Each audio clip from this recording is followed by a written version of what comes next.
Benjamin. Oui. Ça va.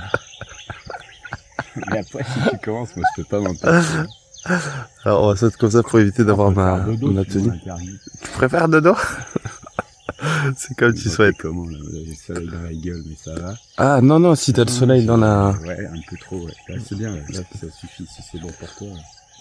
Ouais, là on est bon. Benjamin.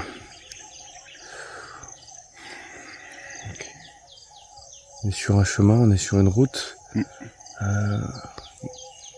Qu'est-ce qu'il y a eu de plus compliqué, toi, dans ta route? La connaissance de soi.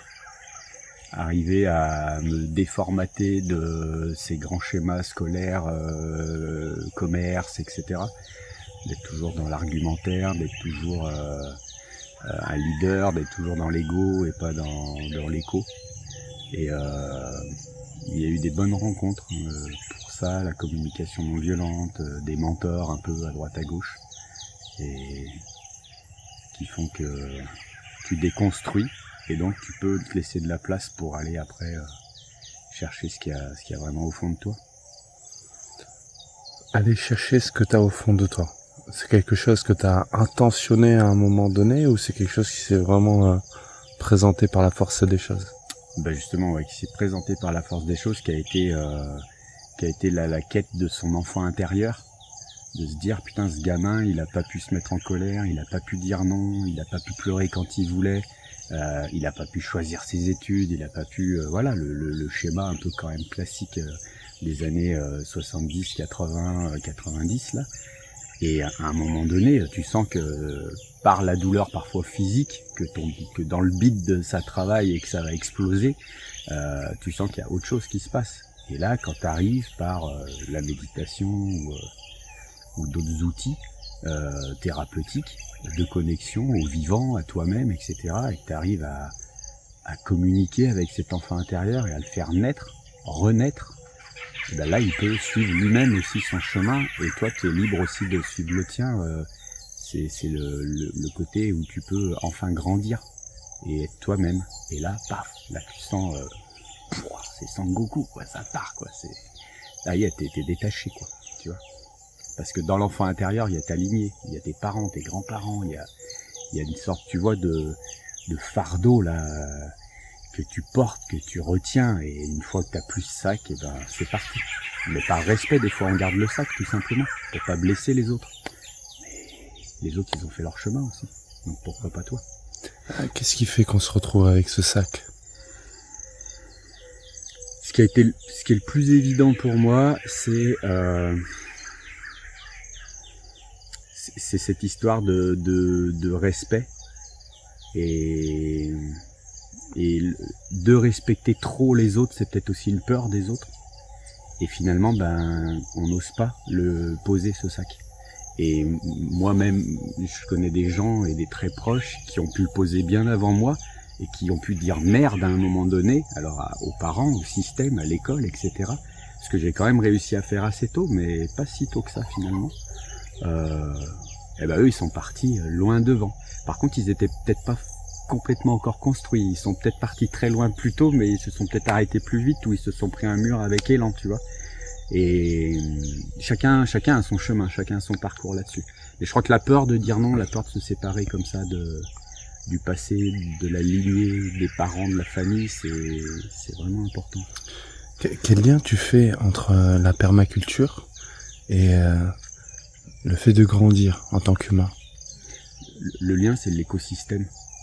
C'est nous humains, on est ce que j'appelle la zone zéro. On est notre jardin intérieur, on est notre cœur, on est notre corps, on est notre esprit.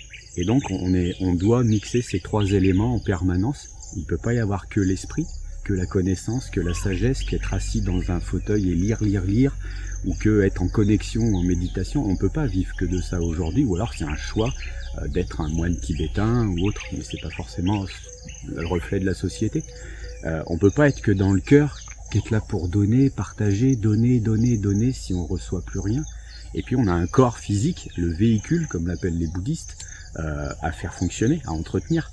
Donc il faut qu'on sorte, il faut qu'on respire, il faut qu'on fasse du sport, il faut qu'on s'alimente, etc. Donc ça, c'est ton écosystème. En permaculture, c'est la même chose. Si on prend à l'échelle de la Terre, il y a la Terre, il y a les humains et les non-humains sur la Terre, donc les êtres vivants. Et puis, il y a tout un échange, automatique ou pas, de ressources. Sans cet échange, qu'il soit chimique, gazeux, moléculaire, du mycélium, etc., sans ces échanges-là, s'ils sont coupés à un moment donné, il peut plus se passer quelque chose d'interactif. Voilà. Donc pour moi, ouais, l'écosystème, le cercle, cette représentation un petit peu du fonctionnement permanent. Voilà. Si on réduit un peu plus l'échelle de cette comparaison, en quoi est-ce que nous, humains, on peut ressembler à un arbre? On est arbre, on est un arbre. On a un tronc, on a des branches physiquement, d'accord? Et on a une circulation. Et cette circulation, elle se fait pas si on est coupé. Donc comme l'arbre, si on est coupé, pas ancré ou pas relié, la photosynthèse, elle vient du soleil. Si on n'accueille pas ce qui est spirituel, ce qui est un petit peu plus au-dessus de nous, on brille pas vraiment. Et si on n'est pas ancré dans le sol, si on n'arrive pas à s'enraciner, à travers la famille peut-être, à travers des choses rassurantes, à travers des connaissances, si on est juste en flottaison, si on est trop air comme tempérament, on ne sera pas forcément assez ancré, donc on s'enracinera pas, on ne poussera pas, on ne grandira pas. Pour moi, c'est ça la comparaison entre l'homme et l'arbre. Ça veut dire quoi, grandir? Alors grandir, il y a vraiment le côté physique de grandir, donc se permettre d'évoluer physiquement au niveau de son corps, donc de s'entretenir, de vivre, de se nourrir, etc. On voit des gens chétifs qui ne grandissent pas parce qu'à mon avis, pour moi, il y a sûrement une retenue aussi à grandir, à peut-être être plus grand que son père, à peut-être être plus fort, etc. Il y a vraiment des retenues comme ça. Mais grandir, c'est plutôt un terme qui serait plutôt de l'ordre de l'évolution, voilà, de la construction, de la coopération même avec ce qui nous entoure ou avec nous-mêmes. C'est plutôt ça pour moi, grandir. Grandir jusqu'où? Moi, j'ai eu peur de devenir adulte. Ça a été mon gros blocage. Et j'ai rencontré des gens qui m'ont permis de débloquer ça. C'était vraiment ce qui revenait le plus. Parce que devenir adulte, c'était une forme pour moi de grandir qui allait m'empêcher d'être enfant finalement. D'accord ? Mais on peut grandir, à mon avis, jusqu'à le plus loin possible. Parce qu'on peut continuer d'apprendre, mais on peut continuer d'apprendre en portant ses bagages, en portant sa tenue, en portant soi-même, donc en restant avec son humour, son enfance. Et il y a beaucoup de gens qui disent grandir, c'est devenir sérieux. Et peut-être que moi, c'était un petit peu ça, mon frein. Je voulais pas d'un coup passer pour Benjamin, le bout en train, le tiens, on va faire un projet, on va organiser ça, tu vois, non, je suis sérieux, j'ai des enfants, j'ai ma voiture, mon crédit immobilier, et donc voilà. Pour moi, c'était un peu ça mais grandir, non, grandir, on peut aller loin en grandissant. Et puis je pense aussi qu'on peut aller au-delà du loin en grandissant. Voilà. Entre les rituels qu'il y a ici ou qu'il y a pu avoir à Cabadio, entre l'organisation, justement, le respect donné aux anciens, en quoi ça a pu influencer justement ta vision de devenir adulte? Les rituels qu'on voit ici, c'est des passages. Ce qu'on a un peu perdu en Occident. Passage à l'âge adulte, passage déjà à l'homme ou à la femme, c'est marqué par des rituels, c'est marqué par des temps forts, du cérémonial, en groupe en général en plus, donc il y a aussi moins de peur, on n'est pas tout seul à vivre quelque chose à ce moment-là. On fait ça ici dans la dérision. Moi, j'ai appris ici la dérision, le clown, la gravité des choses qui peut se transformer en de la vie quotidienne, en du normal, et parce qu'on est tellement nombreux à vivre la même chose, que c'est possible. L'exemple des femmes Sam, qui sont des femmes qui perdent leurs enfants, qui n'arrivent pas à enfanter, qui font des fausses couches sur fausses couches, qui ont des enfants mort-nés, c'est d'une gravité incroyable. Ce groupe-là fonctionne avec des scènes et des pièces de théâtre et des danses qui sont basées uniquement sur le clown et la dérision. elles interprètent des femmes alcooliques, elles interprètent des femmes folles, elles interprètent ce genre de choses. Et du coup, elles démystifient un petit peu la place de la gravité, du pourquoi elles se réunissent finalement.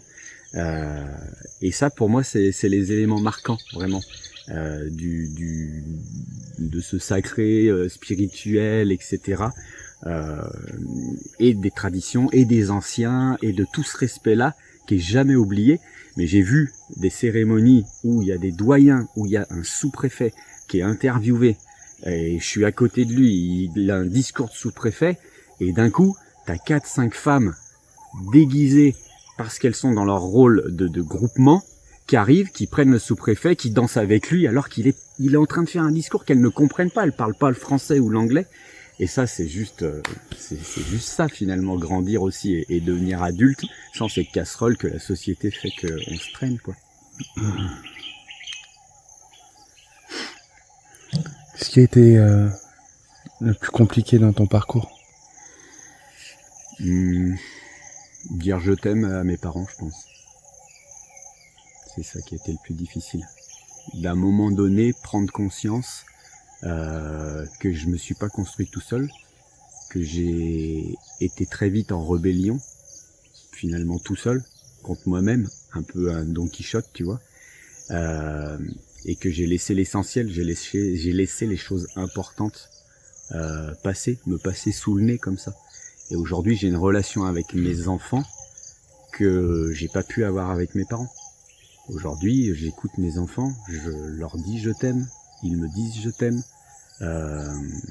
On vit d'autres choses que j'ai pu vivre parce que on met pas la barre au même niveau. On n'est pas en PNL, il y a souvent la relation parent-enfant, adulte-enfant.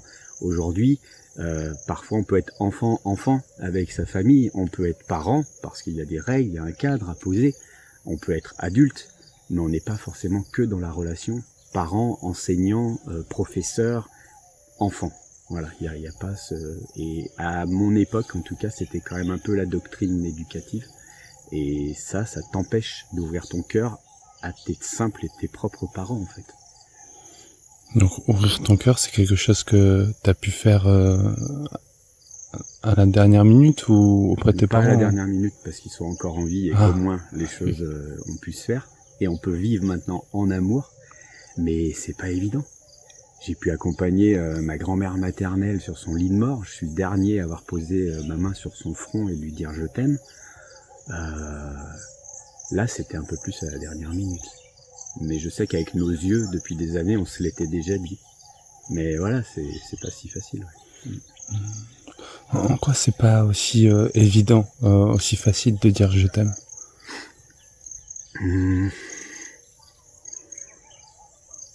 Je pense que pour moi, en tout cas, c'est juste un apprentissage. C'est juste que je savais pas faire.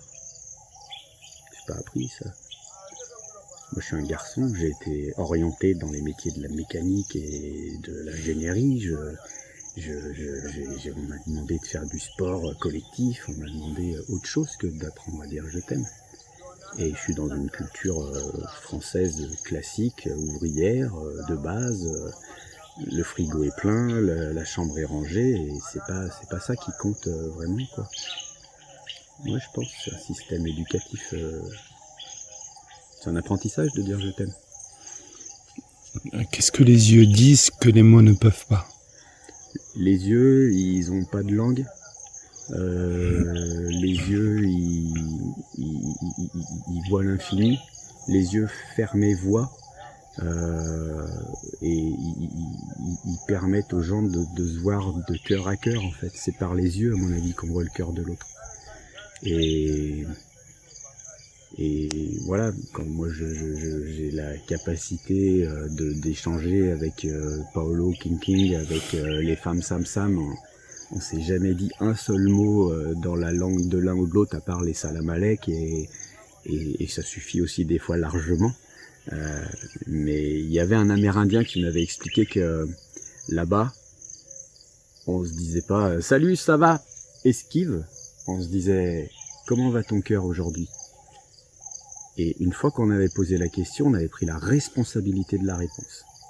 Et si l'autre mettait 2 heures à te raconter sa vie, parce que son cœur, ça allait pas avec sa femme, avec sa famille, avec son travail, tu avais pris la responsabilité en lui demandant de l'écouter, d'écouter sa réponse.